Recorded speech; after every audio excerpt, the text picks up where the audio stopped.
The plan for Ocean Sampling Day is to have in the summer solstice in 2014 are concerted, called orchestrated sampling events, where we hope that at least 20 or more sites, ships, anything that is able to take a sample, goes out, takes the sample on a defined protocols, with defined standards, records all the necessary parameters that we have negotiated or even developed or have decided on before, and then ships the samples for sequencing either to a central facility or they do DNA extraction and sequencing by themselves. So this is not finally decided, so but they have then these data available, and very important, these data must be publicly available. The Ocean Sampling Day is a great idea to start the genomic observatory activities, and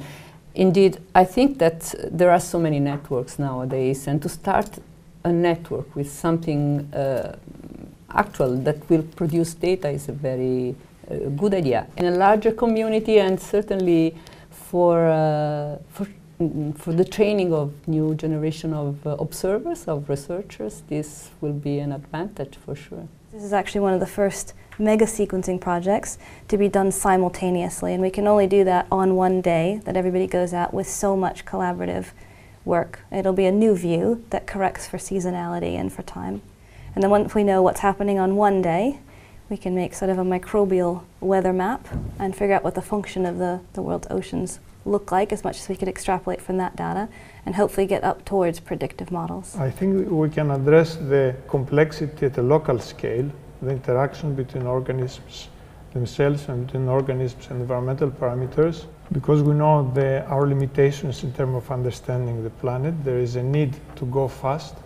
Changes are happening very quickly, and also technology is there that allows data acquisition, and internet is there which allows communication. It's a project that we can all participate in. It's relatively low investment in the sense it's one day, so we can do that.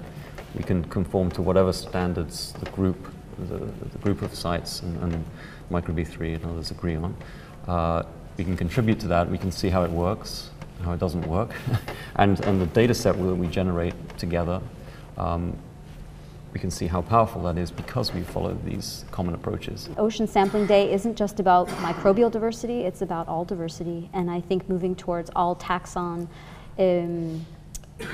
inventories is really important because, as we know, there can be changes in communities that happen at different scales, and perhaps the microbes are somewhat sentinels to those changes in ways that higher organisms aren't, but will ultimately become impacted. And I think the OSD is the kind of thing that would capture the imagination of the public, and because of that I think it's particularly useful as an outreach tool, especially to engage children at different educational levels.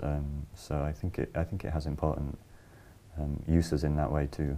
I think it's a very good first start, and it'll give us a basis on which to look at and then think about what maybe the next step is, because biology is never simple, and you always set out and think, yeah, I'm going to solve this and this is going to be a great experiment, and it always goes off somewhere slightly differently. So I think it'd be a great first data set, and we just have to see what we get, to be honest, because you can never predict.